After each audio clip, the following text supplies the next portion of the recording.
Hello বন্ধুরা, কেমন আছো সবাই? আশা করছি সকলে ভালো আছো। প্রিয় বন্ধুরা, আজকে তোমাদের জন্য নিয়ে এলাম আরও একটি নতুন গল্প। আশা করছি তোমাদের দাঁড়িয়ে যাবে, তাই ভিডিওটা শুরু থেকে শেষ পর্যন্ত দেখো। ছোট কাকি বৌদিকে খুঁজতে গুদাম ঘরে চলে এসেছে। আমি বৌদির সাথে আছি। কাঠের ফাঁক দিয়ে দেখতে পেলাম ছোট কাকি এদিক ওদিক বৌদিকে খুঁজল। তারপর বৌদিকে না দেখে বেরিয়ে গেল।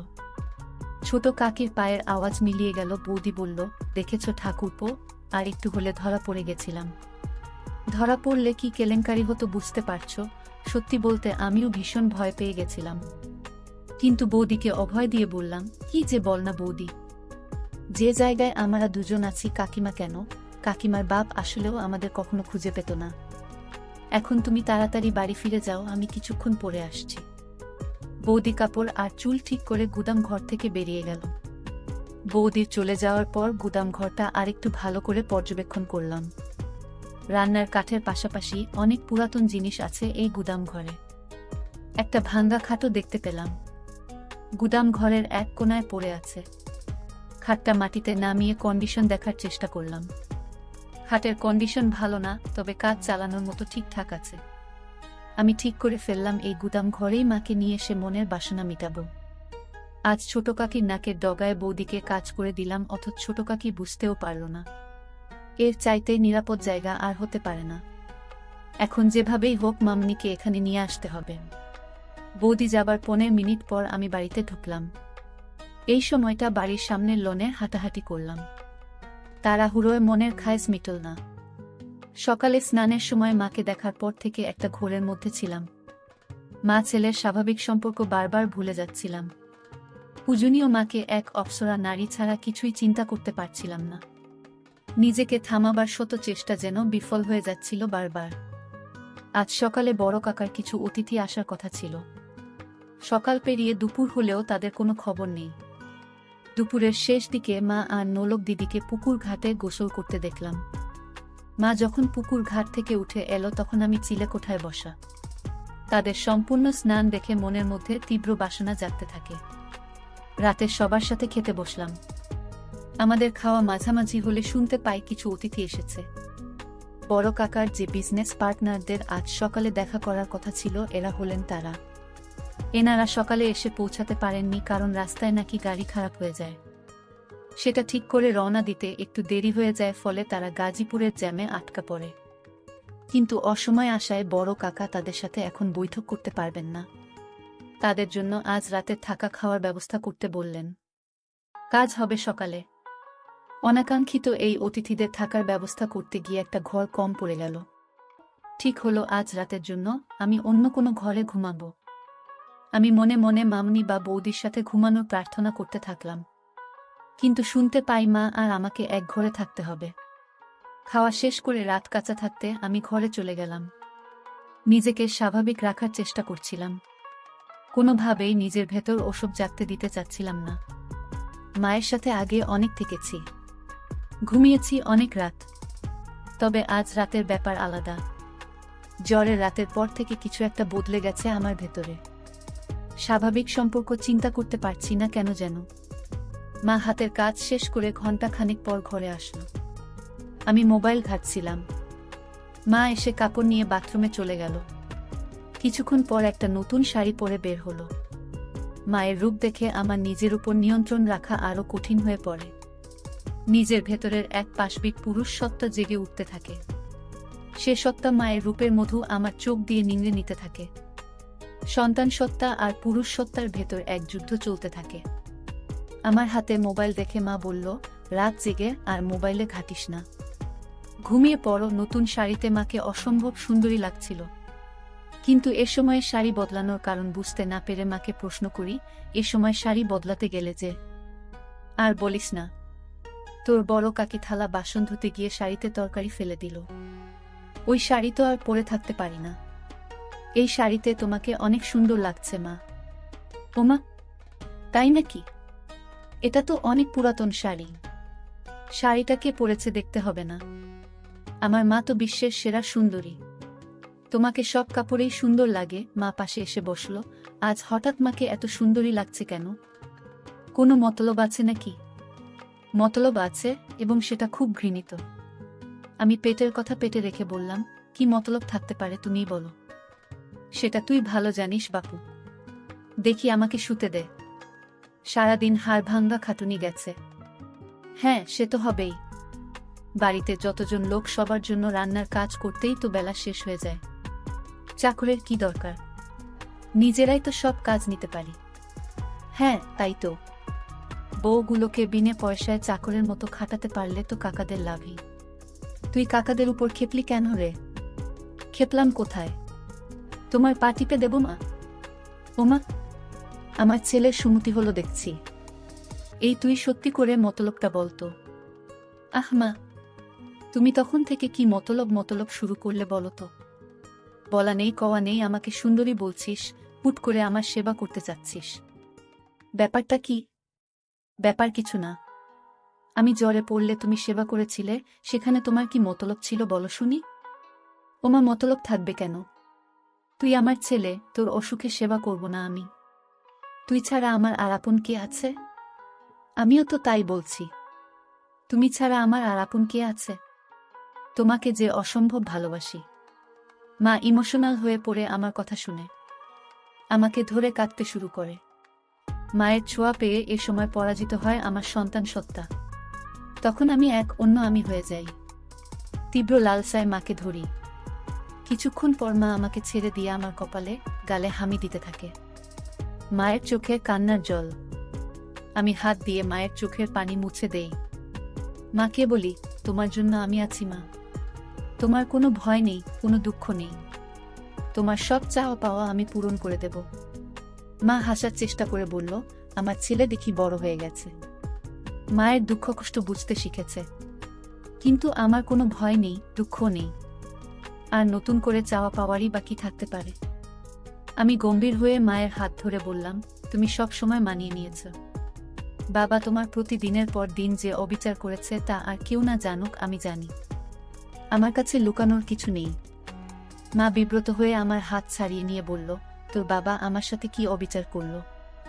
সংসারে একটু আধটু মনোমালিন্য হবে, এটাই তো স্বাভাবিক। তোর বাবা একটু রাগী জানি, কিন্তু সে মানুষ খারাপ না।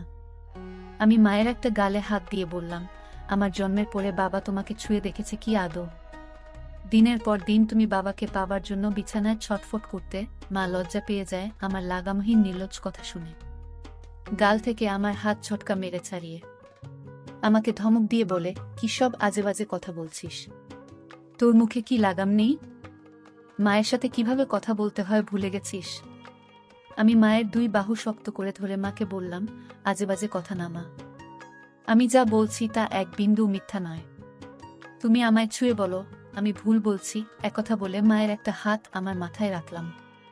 মা আমার মাথা থেকে হাত সরিয়ে নিয়ে বলল, তুই এসব কি শুরু করলি? আমি মায়ের হাত আবারও মাথায় নিয়ে এসে বললাম, আমার দিব্যি বলো আমি ভুল বলছি। মা মুখ নিচু করে চোখের জল ফেলতে থাকো। আমি মায়ের আরো কাছে এসে বসলাম। দু হাতে মায়ের গাল ধরে মায়ের মুখ উঁচু করলাম। মায়ের চোখের জল আঙ্গুল দিয়ে মুছে দিয়ে মায়ের কপালে হামি দিলাম। মায়ের কপালে আমার কপাল ঠেকিয়ে বললাম, আমি আর তোমার ছোট হিমেল নেই মা। আমি তোমার দুঃখ দূর করার মতো যথেষ্ট বড় হয়েছি। আমি তোমাকে আর কখনো বাবার অভাব বুঝতে দেব না। কথা দিলাম তোমাকে। মা আমার দিকে বিস্ময়ে তাকিয়ে বলল, তুই কি বলতে চাচ্ছিস? তোর বাবা কিসের অভাব রেখেছে? আর তুই বাবার কোনো অভাব পূরণ করবি? এই অভাব, বলে আমি একটা হামি দিলাম। মা ঘটনা আকস্মিকতায় স্তব্ধ হয়ে যায়। যখন বুঝতে পারে আমি কি করছি, তখন আমাকে দু হাতে ধাক্কা দিয়ে ঠেলে সরিয়ে দেয়। তুই এটা কি করলি? তুই কি জেনে বুঝে করছিস? তুই পাগল হয়ে গেছিস। মা তার চেহারা দু হাত দিয়ে ঢেকে কাঁদতে লাগলো। একটু পর মুখ তুলে আমার দিকে রক্তবর্ণ চোখ করে বলতে লাগলো, দূর হো আমার চোখের সামনে থেকে।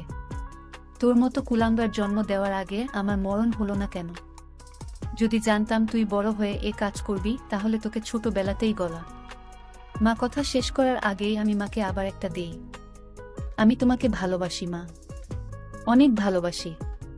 তুমি দিনের পর দিন বাবার অভাব অনুভব করেছ। গভীর রাতে তুমি আমাকে ধরেছ, কিন্তু মা হয়ে ছেলের সাথে সম্পর্কে জড়াতে পারোনি। আমি ছোট ছিলাম বলে তুমি মেটাতে পারোনি শরীরের ক্ষুধা। মা আমার কথা শুনে বলে, তুই এসব কি বলছিস?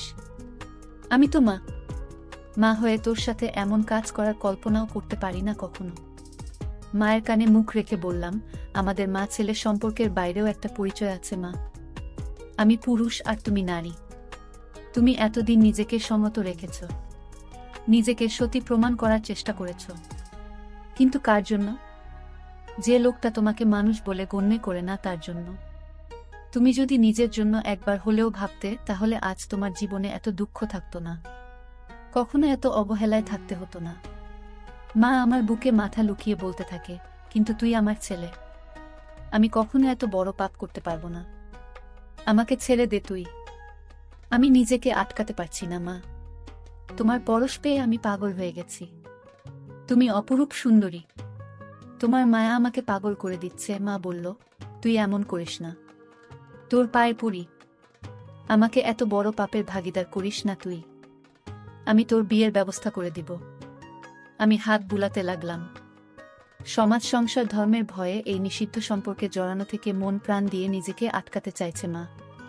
কিন্তু আমি জানি দেহের ক্ষুধার কাছে মনের বাধা এক অনুপরিমাণ বাধা দিতে পারবে না। মাকে সবসময় পূজনী দেবীর সাথে তুলনা করে এসেছি, আজ এই দেবীর সাথে এমন ঘৃণিত কাজ করতে আমার বিবেকেও বাধছে। কিন্তু ওই যে দেহের ক্ষুধার কাছে পরাজয় হয়েছে বিবেকের। মা চোখ বন্ধ করে আছে, চোখে পানির রেখা ছাপ ফেলে গেছে। মায়ের নাকের ফুল ঘন ঘন ছোট বড় হচ্ছে। আমি মায়ের চিবুক ধরে মুখ উঁচু করে ধরলাম। মা চোখ খুলল না, ঘন ঘন নিঃশ্বাস নিতে থাকল। মায়ের বিছানার পাশের টেবিলে সিঁদুরের কৌটা দেখতে পেলাম। এক হাতে কৌটাটা তুলে নিলাম। কৌটা থেকে সিঁদুর নিয়ে মায়ের ফাঁকা সিথিতে পরিয়ে দিতেই মা চোখ খুলে ফেলে। হিমেল, বাবা তুই কি করছিস এসব? সিঁদুর পরিয়ে দিলি আমায়, আর কোনো সংকোচ নয় মা। তোমায় সিঁদুর পরিয়ে নিজের বউ করে নিলাম। সিঁদুর পরালেই কেউ বউ হয় না। সমাজের সামনে অগ্নিকে সাক্ষী করে 7 পাক ঘুরতে হয়, আজীবন সাথে থাকার প্রতিজ্ঞা করতে হয়। তুই আমাকে নিয়ে যা করতে চাচ্ছিস সেটা পাপ। তোকে বাধা দেবার ক্ষমতা আমার নেই। এ পাপ তুই করিস না বাপ আমার। আমাকে আর অসতী করিস না। আমি শাড়ির আঁচল তুলে মায়ের মাথায় ঘুমটা দিয়ে দিলাম। মার চোখ অশ্রুতে টলটল করছে। আমি মাকে বললাম, তুমি আদর্শ মা, আদর্শ বউ। কিন্তু বাবা তোমার আদর্শ স্বামী হতে পারেনি। যে সমাজ এতদিন তোমাকে উপেক্ষিত করে দেখেছে, আমি মানি সে সমাজের নিয়ম। ঘরে জ্বলতে থাকা মাটির প্রদীপটা মেঝেতে রাখলাম। মাকে বিছানা থেকে নামিয়ে হাত ধরে প্রদীপের চারপাশে 7 পাক ঘুরলাম। তারপর আমার গলা থেকে সোনার চেনটা খুলে মায়ের গলায় পরিয়ে দিলাম। প্রদীপ হাতে তুলে নিয়ে তার শিখার উপর হাত রেখে বললাম, এই অগ্নির শপথ নিয়ে বলছি, আমি আদর্শ ছেলের মতো তোমাকে সব দুঃখ কষ্ট থেকে দূরে সরিয়ে রাখব।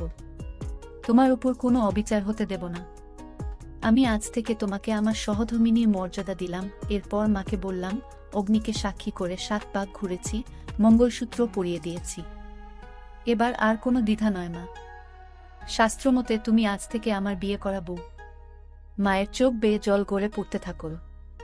নিজের বিবেকের সাথে মা এখনো সন্ধি করতে পারছে না। আবার ভালোবাসার কাঙ্গালিনী মায়ের প্রতি আমার ভালোবাসাকে ফেলেও দিতে পারছে না। তারপর আমাদের মাঝে শুরু হলো আদিম যুদ্ধ। চেয়ে দেখি মায়ের চেহারায় পরিতৃপ্তির ছাপ। আমি মাকে জিজ্ঞাসা করলাম, কেমন লাগলো মা? মা আমার দিকে ক্ষণিক তাকিয়ে মুখ ঘুরিয়ে নেই। মা মুখ ঘুরিয়ে ফুপিয়ে কেঁদে ওঠে। তারপর আমি কি করলাম? হায় ভগবান, আমার সর্বনাশ হয়ে গেল। নিজের পেটের ছেলের কাছে ক্ষণিকের সুখের জন্য নিজেকে বেচে দিলাম। ভগবান, আমাকে ক্ষমা করো বলে আমার দিকে পিঠ ফিরে কাঁদতে থাকে।